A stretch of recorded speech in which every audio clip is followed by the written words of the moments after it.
Voici l'histoire d'un homme qui promet son âme à un marabout, mais c'est son nouveau-né qui doit plutôt payer le prix. Une nuit, dans un quartier animé d'Abidjan, Arthur roulait lentement dans sa voiture noire aux vitres fumées. Les rues étaient pleines de vendeurs ambulants, d'enseignes lumineuses et de musique sortant des bars. Mais dans ses yeux brillait une inquiétude profonde. Arthur arrêta sa voiture dans une ruelle sombre. Là, un vieil homme l'attendait déjà. Koloko, le marabout dont tout le monde murmurait le nom avec peur.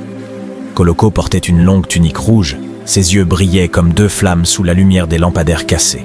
« Arthur, dit Koloko d'une voix grave, tu es venu chercher ce que les hommes normaux ne peuvent pas obtenir. Tu veux la richesse, tu veux la puissance. Mais sais-tu ce que tu dois donner ?» Arthur serra les poings. « Je connais le prix. Je suis prêt à donner mon âme. Je veux qu'on me respecte dans toute la ville. Je veux être un roi parmi les hommes. » Koloko éclata d'un rire qui résonna dans la ruelle vide. « Ton âme? Non, Arthur, ce n'est pas toi qui payeras. C'est ton sang, c'est ton futur. Quand ton premier fils verra le jour, son destin m'appartiendra. C'est lui qui payera pour ta gloire. » Arthur eut un moment d'hésitation. Le bruit des motos au loin couvrait son silence. Mais l'ambition étouffa sa peur. « Alors soit, que ce soit mon fils, donne-moi la richesse maintenant. » Koloko posa sa main glacée sur son front. Arthur sentit comme une flamme brûler dans ses veines. Le marabout murmura « Dès demain, les portes de la ville s'ouvriront devant toi. Mais n'oublie jamais, la dette attendra. » Le lendemain matin, Arthur se réveilla dans son appartement luxueux, surpris de voir ses comptes bancaires miraculeusement remplis, des contrats signés sans qu'il n'ait bougé un doigt. Cécile, sa femme, le regardait avec un mélange de peur et d'admiration. « Arthur, d'où vient tout cet argent ?» Il lui répondit froidement « Ne pose pas de questions. Désormais, notre vie change. » Les jours se transformèrent en années. Arthur devint un homme respecté, propriétaire de boîtes de nuit, de sociétés de transport et de grands immeubles. Les journaux parlèrent de lui comme d'un modèle de réussite. Puis, un matin pluvieux, à la maternité de la grande ville, Cécile donna naissance à un garçon. Ils l'appelèrent Germain. Dans la salle, pendant que le bébé pleurait, Arthur entendit un souffle glacé dans son oreille. Le prix a été scellé. Arthur sursauta, regardant autour de lui. Personne d'autre n'avait entendu. Cette nuit-là, alors que la pluie tombait sur les vitres de leur appartement, Arthur vit Koloko assis dans son salon, comme s'il avait traversé les murs. « Arthur, ton fils est né. Profite de lui, aime-le, car le temps passera vite. Le jour de ses 20 ans, il viendra à moi. » Arthur tomba à genoux. « Koloko, pas lui, prends-moi plutôt. » Mais Koloko éclata de rire. « C'est trop tard. Le marché est conclu. Tu ne peux pas tromper la nuit éternelle. » Le lendemain, Arthur regarda son fils dormir dans le berceau. Priska, la sœur de Cécile, souriait en caressant la petite main du bébé. « Regarde comme il est beau, Arthur. Il va devenir un grand homme. » Arthur détourna les yeux, incapable de répondre. Dans son cœur, il savait que Germain ne grandirait pas libre. Les années passèrent.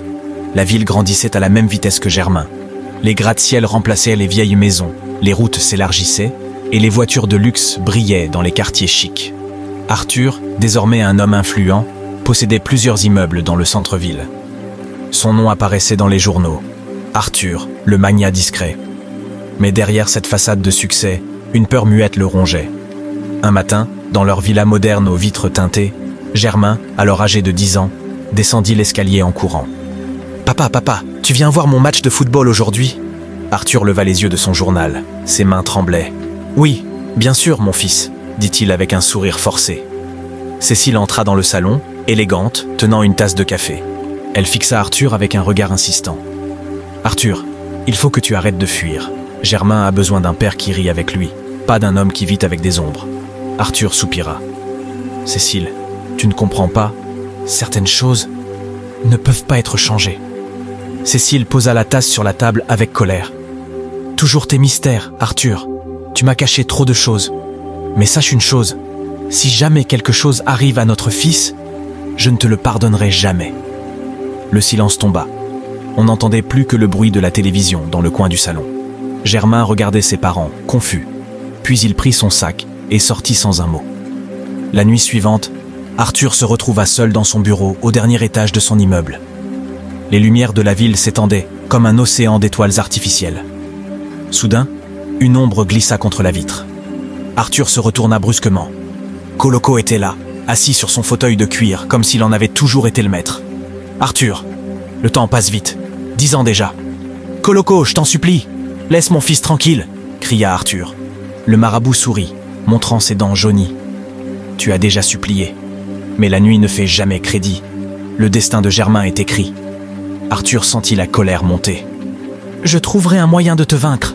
Je ne laisserai pas Germain payer pour mes erreurs. Coloco se leva lentement, son bâton frappant le sol du bureau.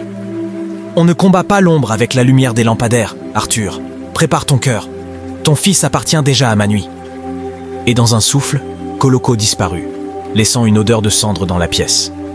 Le lendemain matin, Prisca, la sœur de Cécile, vint rendre visite à la maison. Elle était très attachée à Germain, presque comme une seconde mère. Elle remarqua qu'Arthur avait des cernes profonds et des gestes nerveux. « Arthur, qu'est-ce qui ne va pas? Tu as changé. Tu regardes Germain comme si tu avais peur de lui. » Arthur détourna le regard. « Prisca, il y a des choses que je ne peux pas dire. Mais je t'en supplie, protège toujours Germain, quoi qu'il arrive. » Prisca fronça les sourcils. « Protéger? Protéger de quoi ?» Arthur serra ses poings, mais resta muet. Les années continuèrent. Germain devint un adolescent brillant. Au lycée, il était capitaine de l'équipe de football, aimé de ses camarades, admiré par les filles. Mais chaque fois qu'il riait, Arthur sentait une douleur dans sa poitrine. Plus Germain s'épanouissait, plus l'ombre du pacte se rapprochait. Un soir, après une victoire au stade municipal, Germain rentra tard à la maison. Cécile l'attendait au salon, furieuse. « Germain, il est presque minuit. Tu crois que tu es déjà un homme ?» Germain leva les yeux au ciel. « Maman, j'ai gagné le match. Toute l'école était là, même la télévision locale. Pourquoi tu ne peux pas être fier de moi une fois ?» Arthur, qui était assis dans un coin, intervint d'une voix tremblante. « Ton heure de gloire ne vaut rien si tu ne connais pas les chaînes qui t'attendent. » Germain se tourna vers lui, surpris. « Papa, qu'est-ce que tu veux dire ?» Arthur ouvrit la bouche, mais aucun mot ne sortit. Ses yeux se remplirent de larmes. Cécile serra les lèvres et détourna la tête, incapable de supporter cette scène. Cette nuit-là, Germain fit un rêve étrange. Il se vit marcher dans une rue déserte de la ville. Les immeubles étaient sans lumière, les voitures abandonnées. Au bout de la rue, un vieil homme vêtu de rouge l'attendait. C'était Coloco. « Germain, tu es né pour moi. Ton père a semé et maintenant tu dois récolter. » Germain sentit son cœur battre à toute vitesse. « Qui êtes-vous » Coloco avança lentement. « Je suis ton héritage. À 20 ans, tu me rejoindras, que tu le veuilles ou non. » Germain se réveilla en sueur, haletant. Le bruit des voitures de la ville filtrait à travers la fenêtre. Dans l'ombre de la chambre, Arthur était assis, veillant sur lui. Le père et le fils se regardèrent longuement, sans dire un mot. Le lendemain, Prisca amena Germain à l'université pour une journée d'orientation. Dans la voiture, elle le regarda avec tendresse. « Tu es spécial, Germain. Mais fais attention. Ton père cache des choses. Tu dois rester fort. » Germain fronça les sourcils. « Tante Prisca, tout le monde me parle comme si je portais un poids invisible. Qu'est-ce que vous me cachez tous ?» Prisca garde le silence, les mains serrées sur le volant. Dans le rétroviseur, Germain aperçut une silhouette étrange assise sur la banquette arrière. Un vieil homme aux yeux brûlants. Il se retourna brusquement, mais le siège était vide. Aujourd'hui, Germain avait 19 ans et demi. Les rues de la grande ville semblèrent différentes pour lui. Les néons clignotants des bars paraissaient plus sombres, les klaxons plus lointains, comme s'il marchait déjà entre deux mondes. Un matin pluvieux, Arthur entra dans la chambre de son fils. Germain se préparait pour l'université, attachant son sac sur ses épaules. Arthur posa une main tremblante sur son épaule. « Germain, mon fils, il faut qu'on parle. » Germain le fixa dans le miroir. « Depuis que je suis enfant, tu me regardes comme si j'étais maudit. Dis-moi la vérité, papa. Dis-moi ce que tu me caches. » Arthur ferma les yeux. Des larmes coulèrent. « J'ai vendu mon âme pour que tu vives dans le luxe, pour que tu n'aies jamais faim. Mais ce que j'ai donné, ce n'était pas mon âme. C'était la tienne. » Germain lâcha son sac, choqué. « Quoi ?» Arthur tomba à genoux. « Pardonne-moi, Germain. J'étais jeune, aveuglé par l'ambition. Je croyais pouvoir tout contrôler. Mais Coloco t'attend. » Un silence lourd envahit la pièce. La pluie battait plus fort contre les vitres. Germain recula d'un pas. « Donc ma vie n'est pas la mienne ?» Arthur leva les yeux, désespéré. « Non, mais peut-être que nous pouvons encore briser la malédiction. » Le soir même, Prisca arriva à la maison, alertée par Cécile. Elle trouva Germain assis seul dans le salon, la lumière éteinte, les yeux rouges d'avoir trop pleuré. « Mon fils, » murmura-t-elle, car elle l'aimait comme son propre enfant. Germain se leva brusquement. « Tante Prisca, savais-tu » Prisca garda le silence, puis hocha la tête lentement. « J'ai toujours senti une ombre autour de toi, mais je n'osais pas te le dire. » Germain serra ses poings. « Alors vous m'avez tous menti ?» Prisca le prit par les épaules. « Non, Germain, tu n'es pas condamné. L'amour d'une famille peut renverser ce que l'ombre a écrit. » Mais à cet instant, les lampes du salon vacillèrent. Une odeur de cendre envahit la maison. Koloko apparut dans un coin, son bâton frappant le sol.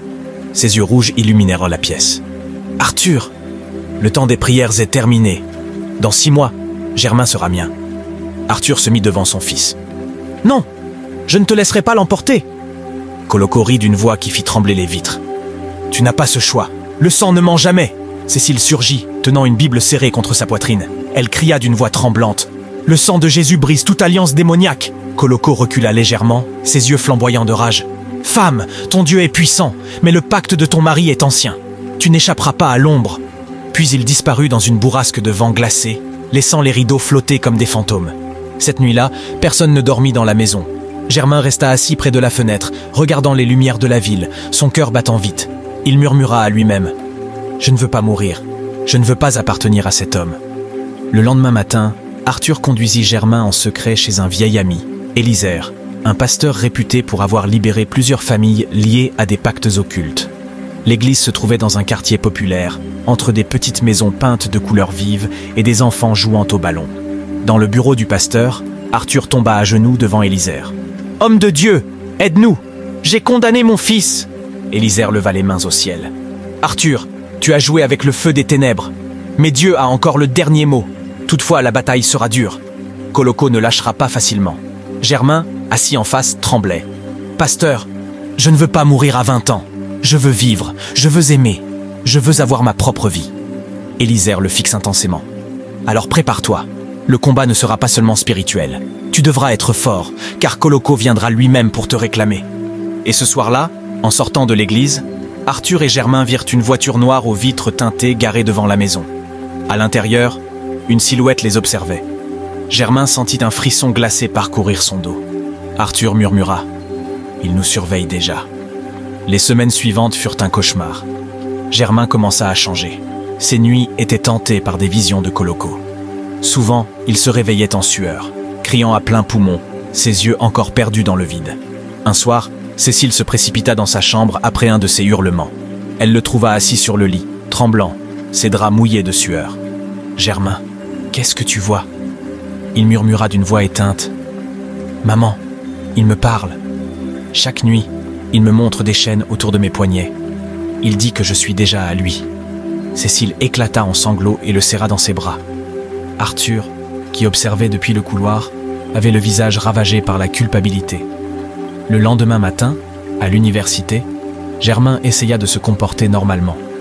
Ses amis Georges et Alain plaisantèrent dans la cour, mais lui restaient silencieux, l'air absent. Michou, une camarade qui avait toujours eu des sentiments pour lui, s'approcha. « Germain, ça fait des jours que tu n'es plus le même. Tu veux en parler ?» Il secoua la tête. « Tu ne comprendrais pas. Je vis avec une condamnation invisible. » Elle posa une main sur son bras. « Si tu ne parles pas, tu vas exploser. Regarde-moi au moins. » Germain leva les yeux vers elle, et à cet instant, il aperçut derrière Michou l'ombre de Koloko, assis sur un banc, le fixant avec un sourire macabre. Le jeune homme sursauta et recula brusquement. « Non, non !» cria-t-il. Tout le monde le regarda avec étonnement. Michou voulut le retenir, mais il s'enfuit en courant, laissant ses amis confus. Cette nuit-là, Arthur convoqua Élisère, le pasteur, dans leur maison. Les prières commencèrent. Prisca, Cécile et Germain s'agenouillèrent, tandis qu'Élisère élevait la voix. « Au nom de Jésus, tout pacte ancien doit être brisé. Tout esprit qui réclame Germain doit lâcher sa vie. » La maison trembla comme si un tremblement de terre frappait. Les vitres vibrèrent, et soudain, un rire éclata dans l'air. Koloko apparut, assis sur le canapé, comme s'il était un invité. « Élisère, tes prières sont comme du vent. Ce garçon est mon héritage. Tu ne peux rien contre moi. » Élisère ne recula pas. « Le sang d'un innocent ne t'appartient pas. Tu as trompé Arthur, mais tu ne prendras pas son fils. » Koloko se leva lentement, ses yeux flamboyants. « Le sang parle plus fort que tes prières. Attendez, vous verrez. Chaque jour, Germain faiblira. À 20 ans, je viendrai, et nul ne m'arrêtera. Puis il disparut dans une odeur de soufre, laissant la famille terrifiée. Le lendemain, Germain se réveilla avec des marques rouges autour de ses poignets, comme des chaînes invisibles gravées dans sa chair. Il courut vers son père, les larmes aux yeux. « Papa, regarde, il me prend déjà !» Arthur s'effondra en larmes.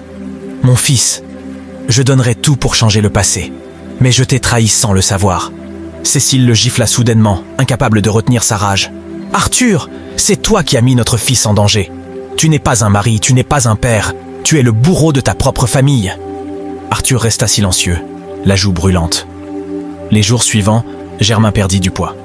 Ses yeux devinrent cernés, ses rires disparurent. Même ses amis à l'université commençaient à s'éloigner, croyant qu'il devenait fou. Un soir, il confia à Michou. « Si tu ne me vois plus après mon anniversaire, souviens-toi que j'ai essayé de vivre. Mais mon père a vendu ma vie avant même que je ne naisse. » Michou éclata en sanglots, serrant sa main. Un matin, à 6 mois de ses 20 ans, Germain s'effondra en pleine rue en allant en cours. Des passants le transportèrent à l'hôpital. Les médecins ne comprenaient rien. Son corps semblait en parfaite santé. Mais son cœur battait faiblement, comme s'il s'éteignait à petit feu. Dans la salle d'attente, Arthur serrait la main de Cécile. Prisca priait à voix basse. Élisère arriva, le visage grave. « Arthur, il ne nous reste plus beaucoup de temps. Koloko a commencé à prendre ce qui lui appartient. Si nous n'agissons pas maintenant, Germain n'atteindra même pas ses 20 ans. » Arthur, brisé, demanda d'une voix tremblante. « Alors que devons-nous faire ?» Élisère le fixe droit dans les yeux. « Nous devons remonter à la nuit du pacte.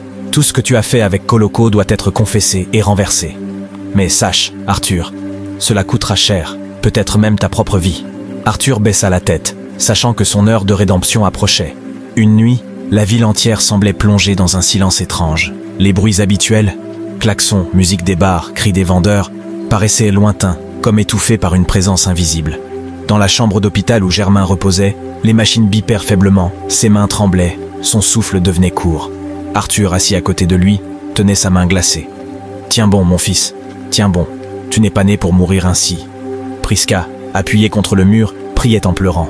Cécile, les yeux gonflés, ne cessait de murmurer « Seigneur, sauve mon fils, sauve mon fils !» Soudain, les lumières de l'hôpital clignotèrent. Les couloirs devinrent sombres et un vent glacé parcourut l'air. La silhouette de Koloko apparut dans la chambre, imposante, ses yeux rouges illuminant la pénombre. « Arthur !» rugit-il.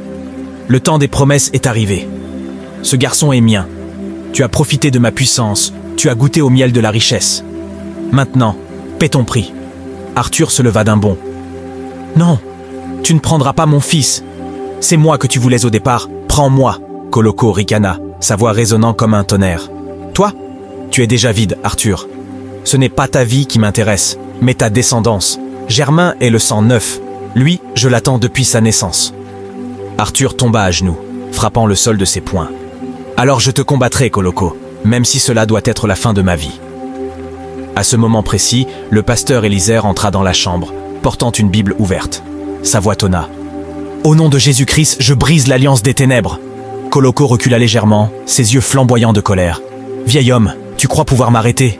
Ce pacte est ancien, plus ancien que ta foi. » Élisère avança, posant une main sur la tête de Germain. « Le sang d'un innocent ne sera pas versé. Arthur, confesse maintenant. Tout ce que tu as fait cette nuit-là, dis-le à voix haute. » Arthur, les larmes aux yeux, cria. « J'ai vendu mon fils pour ma richesse. J'ai échangé son avenir contre mon orgueil. Pardonne-moi, Seigneur. Pardonne-moi, Germain. » À cet instant, les machines de l'hôpital bipèrent violemment, comme si le cœur de Germain lâchait. Koloko éclata de rire. « Trop tard! Il est à moi !» Mais soudain, Prisca se mit à genoux et cria de toutes ses forces. « Seigneur, prends ma vie si c'est nécessaire, mais sauve Germain !» Un souffle puissant remplit la chambre. Les vitres tremblèrent, les néons grésillèrent. Une lumière éclatante inonda la pièce. Koloko hurla, reculant, son corps semblant se dissoudre dans l'air. « Non, ce n'était pas prévu !» Arthur se leva, tenant la main de son fils et criant à son tour. « Je brise le pacte de mes mains! Je renonce à toute richesse que j'ai reçue! Je renonce à l'ombre pour que mon fils vive !» Alors, Koloko poussa un dernier cri. Son corps se déchira en fumée noire qui disparut dans le plafond, laissant derrière lui une odeur de soufre. Le silence revint brusquement. Les machines cessèrent de biper. Germain ouvrit les yeux, haletant, ses pupilles brillantes de vie. « Papa, maman, murmura-t-il faiblement. Cécile s'effondra en larmes sur son fils, le serrant contre elle. Prisca leva les mains au ciel en remerciant Dieu.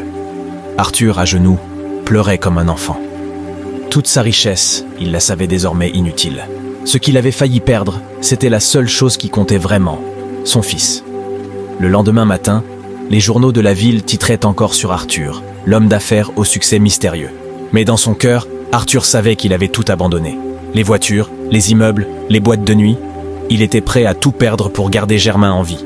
Germain, faible mais conscient, fixa son père. « Papa, je veux vivre ma vie maintenant. Pas pour l'argent, pas pour la gloire. Je veux juste être libre. » Arthur hocha la tête, les yeux remplis de larmes. « Tu seras libre, mon fils, même si je dois marcher dans la poussière pour te protéger. » La nuit suivante, dans le silence de leur maison redevenue simple, Cécile posa sa tête sur l'épaule de son mari. « Arthur, nous avons survécu. Mais n'oublie jamais, on ne pactise pas avec l'ombre sans conséquence. » Arthur resta silencieux, ses yeux perdus dans le vide, pensant aux années de vanité qui avaient presque coûté la vie à son fils. Et quelque part, dans une ruelle sombre de la ville, un autre marabout murmura en regardant les étoiles. « Koloko est tombé, mais la nuit ne dort jamais. » Aujourd'hui, quelques semaines avaient passé depuis la nuit où Koloko avait été chassé. La maison d'Arthur n'était plus la même. Les tapis luxueux avaient été vendus, les voitures de collection avaient disparu du garage. La villa, immense mais presque vide, résonnait d'un silence pesant. Arthur avait tout perdu. Mais pour la première fois, il se levait le matin avec une forme de paix dans le cœur. Il préparait le thé de Cécile, il conduisait Germain à l'université dans une vieille voiture ordinaire. Les passants le regardaient avec étonnement.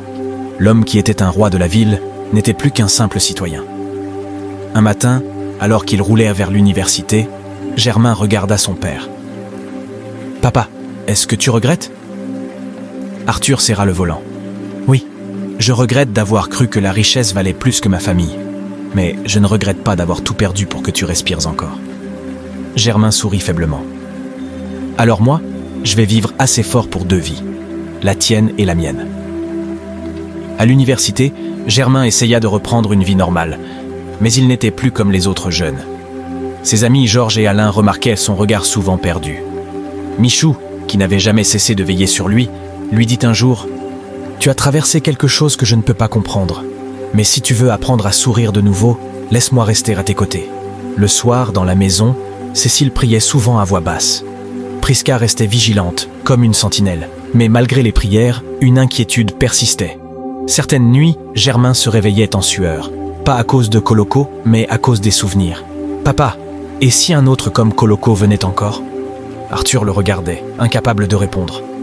Un soir, ils reçurent la visite d'Élisère. Le pasteur s'assit dans le salon avec eux. « Vous avez remporté une bataille, mais pas la guerre.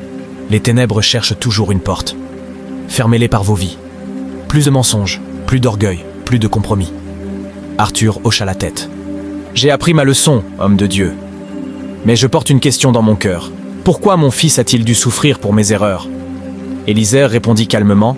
« Parce que le péché d'un père coule toujours dans le sang de ses enfants. Mais sache ceci, Arthur, ton fils n'est pas une victime, il est un témoin.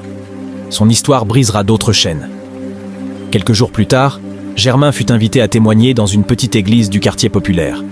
Devant des jeunes de son âge, il raconta son histoire sans cacher sa douleur. Sa voix tremblait, mais ses mots touchèrent les cœurs.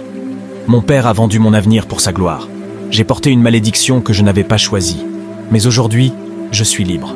Alors si vous croyez que l'argent vaut votre âme, souvenez-vous de moi.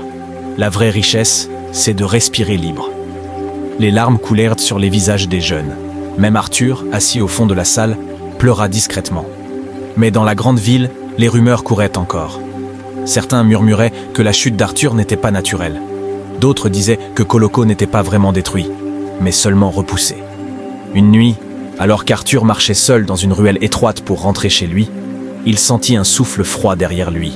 Il se retourna brusquement. Rien. Mais en avançant, une voix lointaine résonna dans l'air. « Arthur, tu as cru que c'était fini? L'ombre ne meurt jamais, elle change seulement de visage. » Arthur s'arrêta, son cœur battant fort. La peur remonta comme un serpent. Mais il serra les poings et murmura « Non, tu ne m'auras plus. Pas moi, pas ma maison, pas mon fils. » Il marcha plus vite, disparaissant dans le brouillard de la ville. tandis que les lampadaires vacillaient comme des flammes fragiles. La grande ville retrouvait son agitation. Les marchés, les embouteillages, les bars qui vibrèrent la nuit. Mais pour Arthur et sa famille, chaque bruit de klaxon résonnait comme une menace. Germain essayait de mener une vie normale, mais ses nuits restaient agitées. Même délivré de Coloco, il se réveillait souvent en sursaut, le souffle court. Un soir, alors qu'il sortait de l'université, un vieil homme vêtu de blanc l'arrêta sur le trottoir. Sa voix était grave, mais douce. « Tu es Germain, le fils d'Arthur ?»« Oui, monsieur. »« Qui êtes-vous » répondit Germain, méfiant. Le vieil homme lui fit un sourire inquiétant. « Mon nom est Duren. Je suis le maître de celui qu'on appelait Coloco. Ce que tu crois avoir gagné n'était qu'une bataille. Je suis venu réclamer ce qui m'appartient. » Avant même que Germain ne puisse réagir, Duren effleura son front du bout du doigt. Le jeune homme sentit une brûlure glaciale parcourir son corps. Les passants continuèrent de marcher autour d'eux, comme s'ils ne voyaient rien. Duren murmura à son oreille. « Dans 3 mois, à l'aube de tes 20 ans, ton âme m'appartiendra. » Puis, il disparut dans la foule, comme une ombre avalée par la ville. Germain rentra en courant à la maison, haletant. Arthur, en le voyant, se leva d'un bond. « Qu'est-ce qui se passe ?» Germain, encore sous le choc, cria. « Papa, un autre est venu. Il s'appelle Duren. Il dit qu'il est plus fort que Coloco. » Le visage d'Arthur devint livide. Prisca, qui était dans la cuisine, lâcha un verre qui se brisa au sol. « Duren » murmura-t-elle. « Tout le monde connaît ce nom. Il est plus ancien, plus terrible que Coloco. On dit qu'il ne prend pas seulement les âmes. Il prend aussi la mémoire, la lignée entière. » Cécile s'effondra sur le canapé, les mains tremblantes. « Non, non, nous avons déjà traversé l'enfer une fois. Pas encore. » Arthur prit son fils dans ses bras. « Je ne te laisserai pas. Même si je dois me sacrifier encore, je combattrai Duren. » Le lendemain, Arthur conduisit sa famille chez Élisère, le pasteur. Quand il entendit le nom de Duren, son visage se figea. « Arthur, Duren n'est pas un simple marabout. C'est un prince des ténèbres, plus ancien que toutes les alliances. Ce qu'il veut, ce n'est pas seulement Germain, mais toute votre lignée. Si nous ne sommes pas prêts, ce combat vous détruira tous. » Arthur, désespéré, se mit à genoux. « Alors enseigne-nous à nous préparer. Même si je dois mourir, je veux que mon fils vive. » Les semaines suivantes furent intenses. La maison d'Arthur, autrefois remplie de luxe, devint une forteresse de prières. Cécile et Prisca jeûnaient, Élisée passait ses nuits à veiller avec eux. Germain, lui, oscillait entre la peur et la rage. Un soir, il cria à son père. « Tu m'as vendu une première fois. Tu m'as presque perdu à cause de Coloco. Mais cette fois, je ne serai pas une victime. Je vais me battre, moi aussi. » Arthur le regarda, bouleversé par sa détermination. « Tu es mon fils. Tu es plus fort que moi. Mais souviens-toi, la rage seule ne vainc pas l'ombre. Tu dois être pur dans ton cœur. » Pendant ce temps, Duren multipliait ses attaques. Les nuits de Germain étaient hantées par des cauchemars plus violents que jamais. Parfois, il se réveillait avec des blessures physiques, comme des griffures invisibles sur sa peau. Prisca aussi fut attaquée. Une nuit, elle hurla en voyant une silhouette assise au pied de son lit, la fixant dans l'obscurité.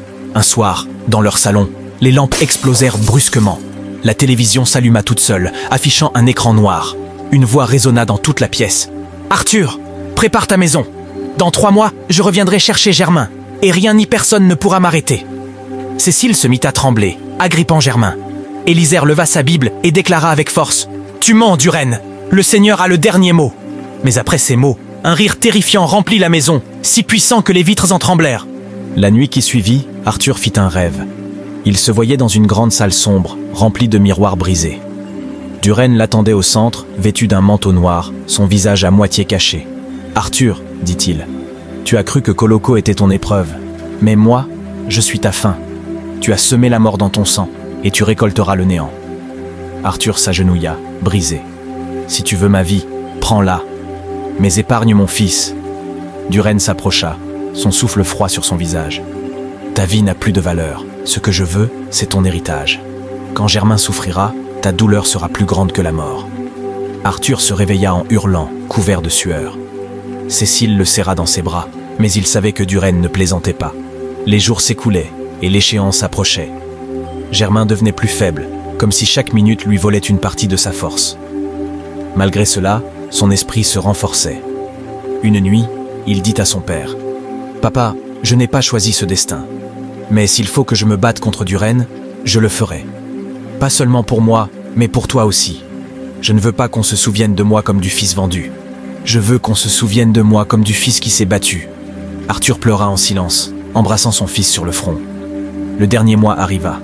Toute la ville semblait plus sombre, comme si l'ombre de Duren recouvrait les rues. Même les passants semblaient plus froids, plus silencieux. Dans la maison, les prières montèrent jour et nuit, mais la peur demeurait. La veille de l'anniversaire de Germain, une pluie battante s'abattit sur la ville. Les éclairs illuminèrent le ciel, et dans chaque éclair, Germain croyait voir le visage de Duren. Arthur resta éveillé toute la nuit, assis près de son fils. Il murmura « Demain, mon fils, demain, tout sera décidé. » Et à minuit, une voix résonna dans toute la maison, glaciale, implacable. « À l'aube de tes 20 ans, Germain, je viendrai. » Le matin arriva. Le jour des 20 ans de Germain. La pluie s'était arrêtée, mais le ciel restait lourd, couvert de nuages noirs. Toute la ville semblait suspendue dans une attente. Dans la maison d'Arthur, le silence était pesant. Cécile serrait Germain dans ses bras, comme si elle voulait le retenir par sa force seule. Prisca priait à genoux, ses lèvres murmurant sans cesse des versets. Arthur, lui, faisait les 100 pas, son visage dur comme la pierre. À l'aube, un vent violent s'engouffra dans la maison, ouvrant les portes et brisant les vitres. Les lumières s'éteignirent, et une voix résonna, profonde et implacable. « Il est temps. » La silhouette de Duren apparut au milieu du salon, imposante, vêtue de noir, son visage couvert d'un voile sombre. Ses yeux brillaient d'une lueur écarlate. Toute la maison trembla comme frappée par un séisme. Arthur se plaça devant Germain. « Tu ne le prendras pas !» Duren ricana. « Tu parles encore, Arthur?